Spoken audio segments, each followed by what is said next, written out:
Hi, it's Wasabi, welcome back to the channel.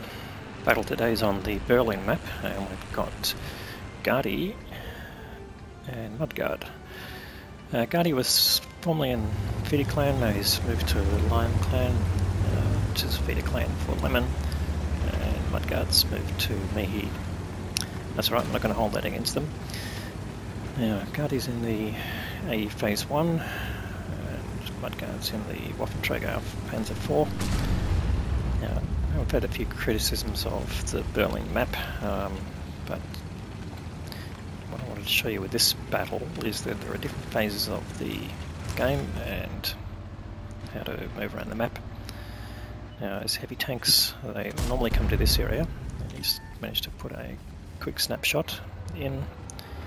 He's top tier as a tier 9, and it's a tier 8, tier 9 game. Now, one of the things you need to understand is the strengths and weakness of your tank.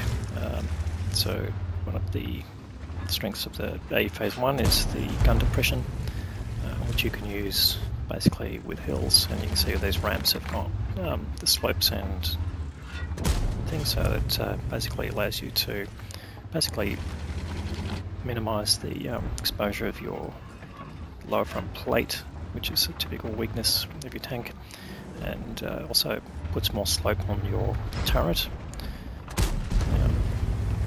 You can see he rolls back as soon as he shoots, and it takes a bit of a risk sometimes to basically get his shot aimed in, but that could also be that those other tanks are also taking their time. Facing these tier 8s, he knows that he should be able to do damage to them, but again, just got to work out their weak points. So once you've maximised your opportunities in a particular location, then switch, which is effectively what he's doing, and now he's using the fact that they put in quite a fair bit of damage to the other team.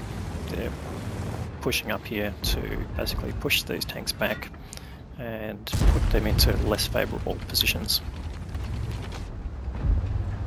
So you can see here there's the AE Phase 1 there, just running away. He's going for the front track there, which he does, but the tank repairs, but it doesn't mean he's used his repair kit. And now he comes at Carnarvon, does the same thing to there. Doesn't break the track, but does cause damage, and okay, looks like could be stuck in position now. Puts another nice shot in. You can see he's getting these shots without having to go right up to the top of the hill to do that. It's all based on the gun depression. So he takes a bit of a risk here. The T-32 though put shots into his tracks, and now he's got access to the T-32 side, but it doesn't matter, he's gone. And here we've got a T-30, but not paying attention, or looking the other way, I should say. Doesn't mean he's not paying attention to the game, but he's not looking at getting situational awareness. So a lot of the games, even in terms of tanks, they've got a significant lead in hit points, which will pay off as we go through the game. And it's actually just completed a mission, or part of the mission I should say, which, let's have a quick look. That's HT7. So this is one of the funny missions where not only do you have to meet a damage target, you also have to win by capping or defending the base. So if you don't win by capping, then you don't do this mission. So we'll keep an eye on that, but I don't think this is the focus for this game. He's just got one more of his premium rounds. So trying to get rid of the tier 9s. Don't think he really needs it for the rear of the T-30, but he's just used his premium rounds now, but given he's top tier, it shouldn't be a drama. Takes the hit from the other AE Phase 1, but he's looking to get rid of this Bisonte, which he does.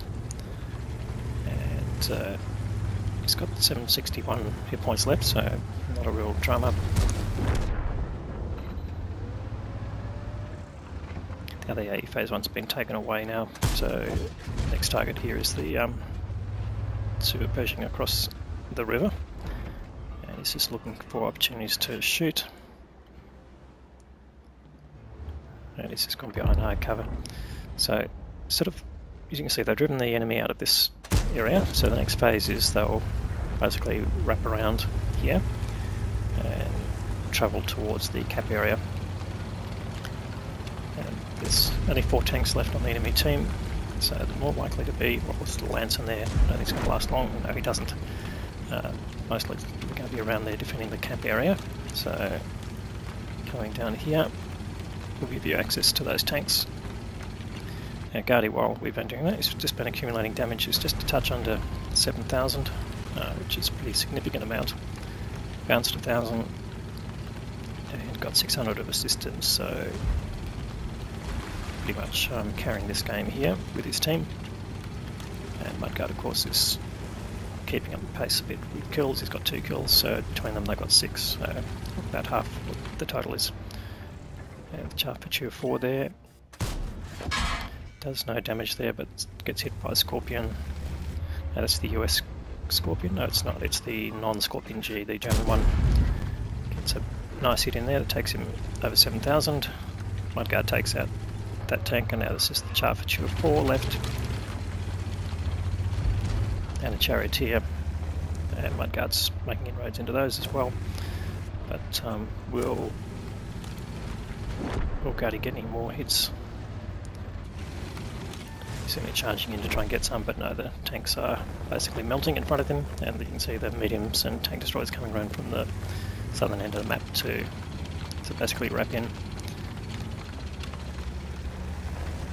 So anyway, so that's the end of the game. The last tank goes down, and let's go and have a look at the results. So an Ace Tanker Mastery badge there for Guardy. High caliber award for the most damage, Confederate award for killing damaging tanks that were then killed by your team, and the Brothers in Arms award. That's from platooning with Mudguard and getting at least 3 enemy vehicles killed and both surviving. Team score wise, they platoon finished on top. Guardy with 7.3k of damage and Mudguard with 2.6k. That's basically the 2 top damaging tanks, but pretty much the lion's share they're going to Guardy.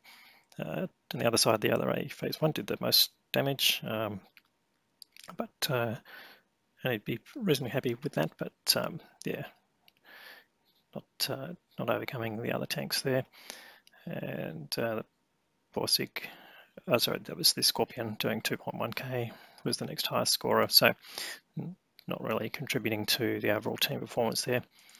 Overall team details: 25 shots fired, 23 of those hits, so really excellent accuracy, 19 penetrations. Gave me his damage total, blocked 1,000 hit points by armor, and damaged 10 tanks. That's why I got the Confederate award. So he had some battle payments and missions payments, so it gave him a bit of extra dough. He would have come out negative then if without those extra payments, so but in the end made 44k. Some excellent experience outcomes as well, with the 5 times missions going on too, so great result there. And thanks Guardy for sending that. If you like this video, please give it a thumbs up. If you haven't subscribed already, please consider subscribing. Will be more good content through the week, and thanks for watching.